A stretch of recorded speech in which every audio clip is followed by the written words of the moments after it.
आज हम करेंगे एक्सरसाइज 4.9, 4.10 एंड 4.11। तो सबसे पहले शुरू करते हैं एक्सरसाइज 4.9। ये जो एक्सरसाइज है ये बेस्ड है प्रॉब्लम्स ऑन एजेस पे।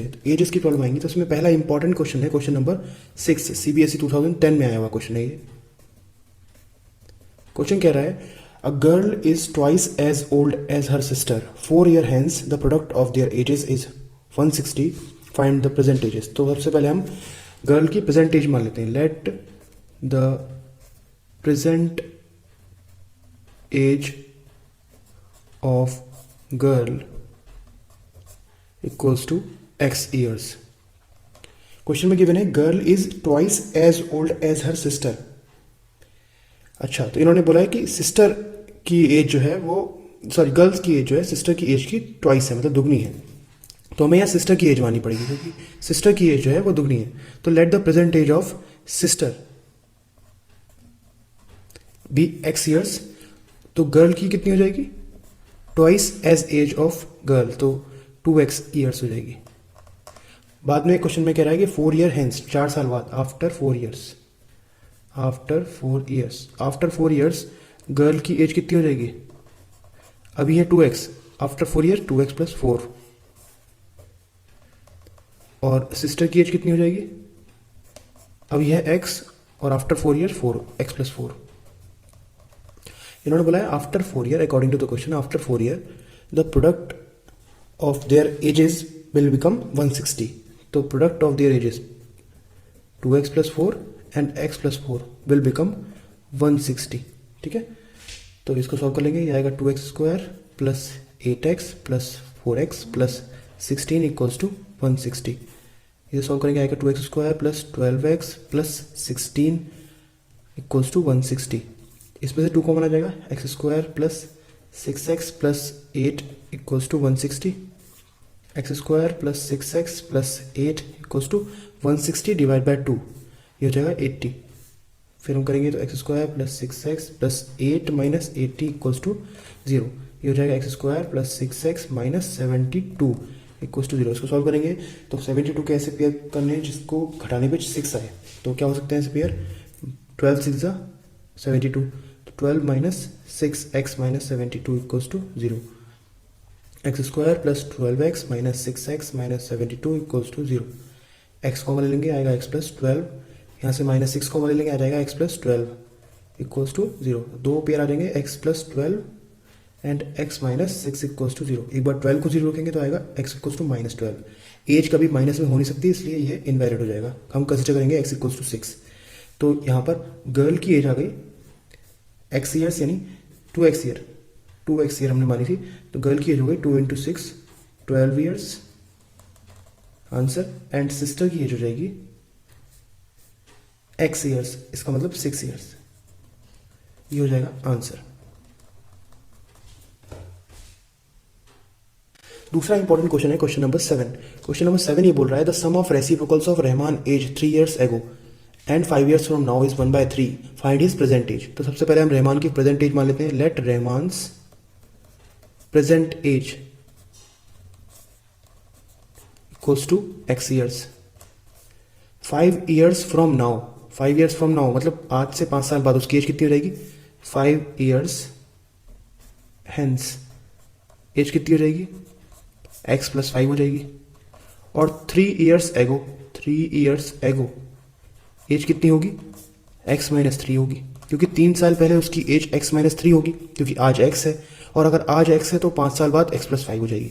तो इन्होंने बोला है कि दोनों ही एजेस का रेसिप्रोकल, मतलब x प्लस 5 का रेसिप्रोकल और x माइनस 3 का रेसिप्रोकल को जब हम ऐड करेंगे तो 1/3 आएगा। अब इसको सॉल्व कर लेंगे, x प्लस 5 और x माइनस 3, यहाँ पर x माइनस 3 आ जाएगा, यहाँ पर x प्लस 5 आ जाएगा। सिंपल मैथमेटिकल कैलकुलेशन है ये। इसको ऐड करेंगे तो आएगा 2x plus 2 upon x plus 5 और x माइनस 3 इक्वल्स टू 1/3। अंदर मल्टीप्लाई हो जाएगी तो ये हो जाएगा 6x प्लस 6, क्योंकि यहाँ 3 से मल्टीप्लाई होगी और इसकी मल्टीप्लाई अंदर होगी तो फिर 1 से मल्टीप्लाई हो जाएगी। क्या आएगा? x प्लस 5 और x माइनस 3, यह है 6x plus 6 equals to x square plus 5x minus 3x minus 15। तो 6x इधर चला जाएगा और 6 भी इधर चला जाएगा, तो x square 5x minus 3x 2x और 2x के बाद 6x भी इधर आ जाएगा तो 2x minus 6x 2x minus 6x minus 4x हो जाएगा। 6 भी इधर पहुंच जाएगा तो -15 माइनस 6 तो -21 हो जाएगा। ये एक क्वेश्चन आएगी क्योंकि यहाँ -21 है तो 21 के ऐसे पेयर जिनको घटाने पे 4 आए तो क्या हो सकते हैं 7 और 3। 7 माइनस 3 4 होगा और मल्टीप्लाई करेंगे तो 21 आ जाएगा। इसको ओपन करते हैं x² minus 7x plus 3x minus 21 equals to 0। x common आ जाएगा x माइनस 7, यहाँ से 3 कॉमन आ जाएगा x माइनस 7 इक्वल्स टू 0। ये आ जाएगा x प्लस 3 और x माइनस 7। जब x प्लस 3 को इक्वल टू 0 रखेंगे तो आएगा x की वैल्यू -3 जो कि इनवैलिड होगी क्योंकि हमें एज पॉजिटिव नंबर होती है तो एज आएगी x इक्वल्स टू 7 ईयर्स। हमने प्रेजेंट एज x मानी थी और x की वैल्यू आई 7 ईयर्स तो इसका मतलब रहमान की प्रेजेंट एज है 7 ईयर्स। 4.9 एक्सरसाइज में 2 ही क्वेश्चन थे जो CBSE बोर्ड में आए हुए हैं और इंपॉर्टेंट भी हैं तो मैंने आपको करा दिए। अब हम करेंगे 4.10 एक्सरसाइज। 4.10 एक्सरसाइज में जो क्वेश्चन हैं वो ट्राइंगल बेस्ड है। तो सबसे पहले हम क्वेश्चन ले लेते हैं एक्सरसाइज 4.10 का क्वेश्चन नंबर 4 जो इंपॉर्टेंट है। उसमें लिखा है a pole has to be erected at a point on the boundary of a circular park of diameter 13 metres in such a way that the difference of its distance from two diametrically opposite fixed gate A and B on the boundary is 7 meters. Is it possible to do so? If yes, at what distance from the two gates should the pole be erected? देखिए question ये कह रहा है कि a pole has to be erected, एक पोल लगाना है एक सर्कुलर पार्क में। तो ये पार्क हो गया सर्कुलर पार्क। डायमीटर दे रखा है 13 मीटर्स तो 13 मीटर्स डायमीटर हो गया उस पार्क का।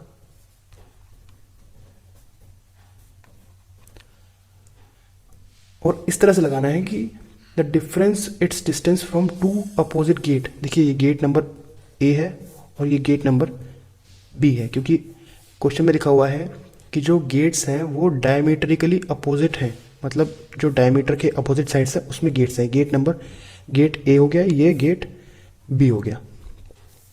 अब पोल हमें इस तरह से लगाना है, कहीं भी मान लीजिए यहाँ हमें पोल लगाना है तो जो पोल की डिस्टेंस है ऑन बाउंड्रीज इन दोनों गेट से उसका डिफरेंस 7 मीटर्स आएगा। तो यहां से यहां तक की डिस्टेंस मान लीजिए गेट है सी, जो पोल है वो है सी और उन दोनों का ये और ये डिफरेंस है वो दे रखा है हमें A C minus B C equals to 7 metres. ठीक है, क्वेश्चन में लिखा हुआ है इस तरह से लगाना है कि the difference of its distance from two gates is 7 metre. ठीक है, तो क्या ऐसा कर सकते हैं? और अगर ऐसा कर सकते हैं तो हमें निकालना है डिस्टेंस, निकालनी है ए सी और बी सी दोनों गेट से उस पोल की डिस्टेंस निकालनी है। तो हम जानते हैं कि ये जो ट्रायंगल बन रहा है वो सेमी सर्कल में बन रहा है और डायमीटर पे बन रहा है। तो ऐसे केसेस में क्या होता है, angle A C B 90 degree हो जाता है। हम जानते हैं सेमी सर्कल में कोई भी एंगल जब डायमीटर पे बनता है तो 90 डिग्री होती है, ये थ्योरम है। तो ये 90 डिग्री, अगर ये 90 डिग्री है तो ये कैसा बन गया, एक राइट एंगल ट्रायंगल। तो इसको दोबारा से हम ड्रॉ कर लेते हैं जिससे आसानी से समझ में आ जाए। सी पे एंगल 90 है और ए और बी हम कुछ भी मान लेते हैं, यहाँ मान लेते हैं और यहाँ मान लेते हैं। ये गेट हो गया, ये पोल है और हमें निकालना है ए सी और बी सी, ये हमारे आंसर्स हैं। तो सबसे पहले ए सी और बी सी हमें नहीं दे रखा है, केवल ए बी दे रखा है 30 मीटर, मतलब हाइपोटेन्यूज दे रखी है और हमें बेस और हाइट निकालनी है जिसमें हमें ए सी माइनस बी सी दे रखा है। अब पाइथागोरस थ्योरम होती है हाइपोटेन्यूज का स्क्वायर इक्वल्स टू बेस का स्क्वायर प्लस हाइट का स्क्वायर। ठीक है, ए बी हमें दे रखा है 13 का स्क्वायर और हमें ए सी निकालना है और बी सी निकालना है। ठीक है, तो हमारे पास 2 इक्वेशन है, पहली इक्वेशन है ये और दूसरी इक्वेशन है ये। तो पहली इक्वेशन से अगर हम ए सी की वैल्यू निकालते हैं तो आएगी 7 प्लस बी सी, क्योंकि A C minus B C equal to 7, तो A C equal to 7 plus B C और ये 7 प्लस बी सी हम यहाँ रख देते हैं क्वेश्चन नंबर 2 में। तो क्या होगा, putting the value of A C in equation number 2। अगर ऐसा करते हैं तो क्या आएगा, 13 का स्क्वायर होता है 169, ये हमने वैल्यू दी। ए सी की वैल्यू है 7 plus B C, 7 plus B C का whole square plus B C का स्क्वायर।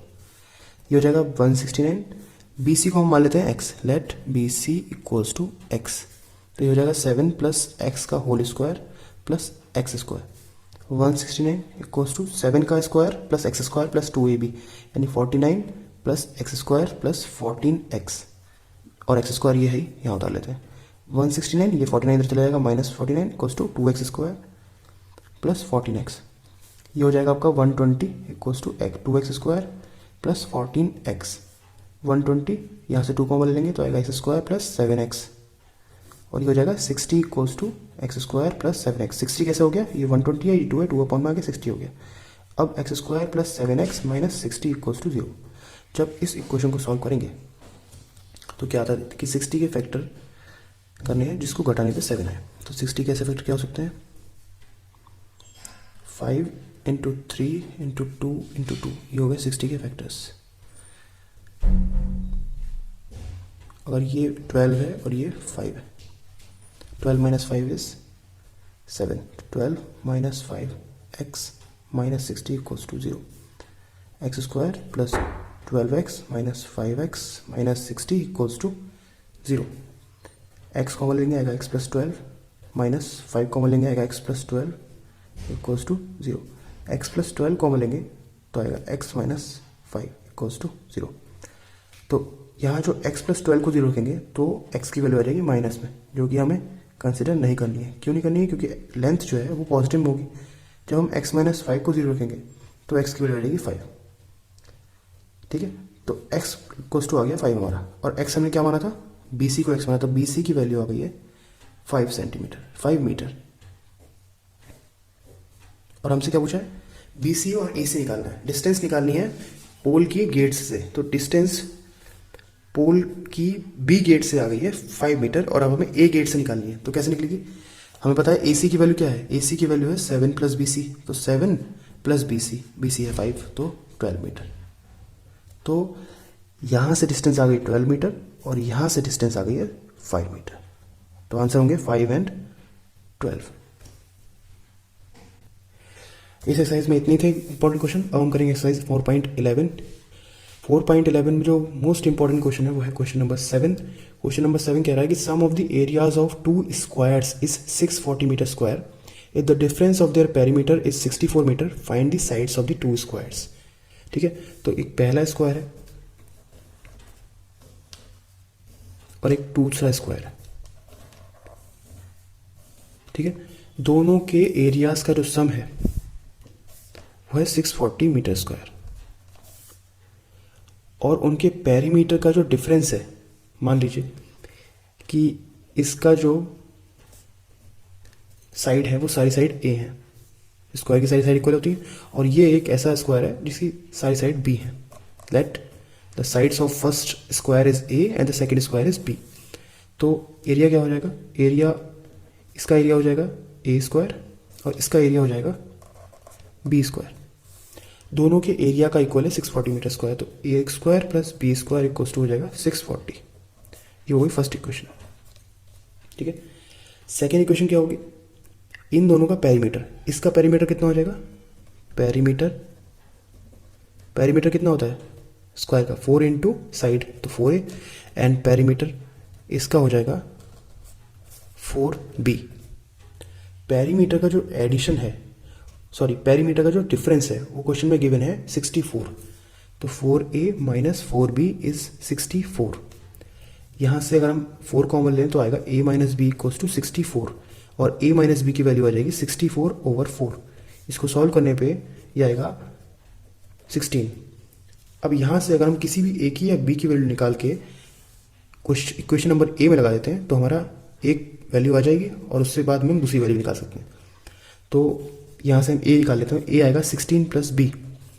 अगर हम a की वैल्यू इक्वेशन नंबर 1 में लगा दें, इक्वेशन नंबर 1 में लगाते हैं, तो इक्वेशन नंबर 1 में जब हमने वैल्यू लगाई, a की वैल्यू 16 प्लस बी, तो a की रिप्लेस कर देंगे 16 प्लस बी से, 16 प्लस बी का whole square plus B square equals to 640। 16 का स्क्वायर होता है 256, बी का square B square plus 16 into 2b, तो 32b plus B square equals to 640। इसको सॉल्व करेंगे तो ये हो जाएगा 2b square plus 32b plus 256 equals to 640। 2 सब में आ रहा है तो कॉमन ले लेते हैं, B square plus 16b plus 2 1 2 2 2 4 2 8 16 640। ये 2 नीचे चला जाएगा तो ये हो जाएगा B square plus 16b plus 128 equals to 640 upon 2 यानी 320। अब 320 को हम इधर ले आते हैं, 16 B square plus 16b plus 128 minus 320 equals to 0। ठीक है, नेक्स्ट में आएगा B square plus 16b minus 192 equals to 0। अब 192 के ऐसे फैक्टर्स करने हैं जिसको घटाने पे 16 आए, तो क्या हो सकते हैं फैक्टर्स? 192 के फैक्टर्स करते हैं, 192 के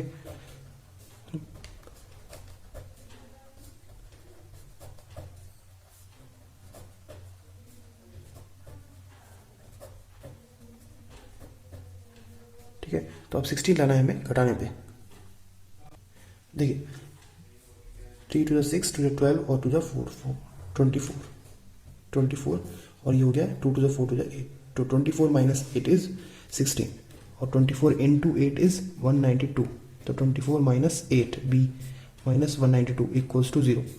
B square plus 24b minus 8b minus 192 equals to 0। B common लेंगे आएगा b प्लस 24, यहाँ से माइनस 8 कॉमन लेंगे तो आएगा b प्लस 24 इक्वल्स टू 0। तो यहाँ से आ जाएगा b plus 24 and b minus 8। जब b प्लस 24 को 0 रखेंगे तो वैल्यू आएगी नेगेटिव में, तो हम ये वाली वैल्यू कंसिडर करेंगे, b इक्वल्स टू 8 मीटर हमारा आंसर आ जाएगा। b आ गया और हम a निकालेंगे तो a की वैल्यू है यहाँ से 16 प्लस b, तो 16 प्लस b यानी 8 इज 24। तो पहले स्क्वायर का जो साइड आई है वो 24 आई है और दूसरे स्क्वायर की साइड आई है 8 मीटर, तो यानी इसकी साइड आई है 24 मीटर और इसकी साइड आई है 8 मीटर। ये आंसर हो गए दोनों, 24 एंड 8। नेक्स्ट क्वेश्चन है क्वेश्चन नंबर 9। क्वेश्चन नंबर 9 है the area of a rectangular plot is 528 metre square. तो रेक्टेंगुलर प्लॉट है इसका एरिया है 528 metre square. The length of the plot is 1 metre more than twice its breadth. तो पहले हम breadth ले लेते हैं, let breadth equals to x. तो लेंथ कितनी हो जाएगी? क्वेश्चन में गिवन है length is equal to twice its breadth and 1 metre more than twice its breadth. तो सबसे पहले हम ट्वाइस करेंगे ब्रेथ का, ब्रेथ एक्स है उसका ट्वाइस करेंगे प्लस 1 ऐड और कर देंगे क्योंकि क्वेश्चन में गिवन है 1 metre more than twice its breadth. तो ये लेंथ है, ये ब्रेथ है, तो अगर लेंथ है 2x प्लस 1 और ब्रेथ है x, तो हमें क्या निकालना है? हमें दोनों साइड्स निकालनी है। क्वेश्चन में गिवन है लेंथ एंड ब्रेथ निकालना है, ठीक है। तो हमें पता है एरिया का फॉर्मूला होता है लेंथ इनटू ब्रेथ। तो एरिया वैसे हमें दे रखा है 528, लेंथ हमने कंसिडर करी है x एंड 2x प्लस 1, इनका मल्टीप्लाई कर देंगे तो 528 equals to 2x square plus x, 2x square plus x 528 आ जाएगा राइट साइड में, तो minus 528 equals to 0। Factorization method से सॉल्व करेंगे तो थोड़ा टफ पड़ेगा, इसलिए हम यहाँ पर क्वाड्रेटिक फॉर्मूले का यूज़ करते हैं। क्वाड्रेटिक फॉर्मूला क्या होता है? x equals to minus B plus minus under root D upon 2a। यहाँ पर a b c निकाल लेते हैं। पहले a की वैल्यू यहाँ पर हो जाएगी 2, b की वैल्यू यहाँ हो जाएगी 1 और c की वैल्यू यहाँ हो जाएगी माइनस 528। जब हम स्टैंडर्ड से कंपेयर करेंगे ये आ गई value ax square plus bx प्लस सी से जब हम कंपेयर करेंगे तो ये वैल्यूज आ जाएंगी। फिर हमें डी निकालना होता है, डी क्या होता है? B square minus 4ac। B की वैल्यू है 1 का स्क्वायर माइनस 4 इंटू ए की वैल्यू 2 है, सी की वैल्यू है माइनस 528। तो जब इसको सॉल्व करेंगे तो क्या आएगा? ये आ जाएगा 4225। अब यहाँ पे लगा देंगे इस डी की वैल्यू को, तो माइनस बी की वैल्यू है 1 plus minus under root D कितना है? 4225 अपॉन 2 इंटू ए की वैल्यू है 1, ए की वैल्यू 1 है नहीं, ए की वैल्यू 2 है, माइनस 1 प्लस माइनस 4225 का अंडर रूट निकालेंगे तो आएगा 65 अपॉन 4, माइनस 1 एक बार प्लस लेंगे 65 अपॉन 4, एक बार हम माइनस 1 माइनस 65 लेंगे अपॉन 4, क्योंकि एक बार प्लस लेना है एक बार माइनस लेना है। ये हो जाएगा 64 अपॉन 4 और ये हो जाएगा माइनस 66 अपॉन 4। क्योंकि ये वैल्यू माइनस में है और लेंथ एंड ब्रेथ माइनस में नहीं होती, इसलिए हम इसे कंसिडर नहीं करेंगे, कंसिडर करेंगे इसको। तो इसको जब हम सॉल्व करेंगे तो आएगा 16 मीटर, क्योंकि लेंथ हमारी मीटर में है। तो इस टाइम ब्रेथ आ गई है क्योंकि हमने ब्रेथ कंसिडर करी थी, ब्रेथ इज x, तो x आ गया 16 मीटर और लेंथ है 2x+1, इसका मतलब 2 इंटू 16 प्लस 1 यानी 32 प्लस 1 यानी 33 मीटर। तो लेंथ आ गई है 33 मीटर और ब्रेड्थ आ गई है 16 मीटर। ये आ गया 33 मीटर और ये आ गया 16 मीटर। यही पूछा था और ये आंसर आ गया। ठीक है, ओके। इस एक्सरसाइज में जितने भी क्वेश्चन थे मैंने आपको करा दिए, और कोई भी क्वेश्चन हो और इसके अलावा तो आप मेरे से कमेंट में पूछ सकते हैं। किसी में डाउट हो तो भी पूछ सकते हैं। Thank you.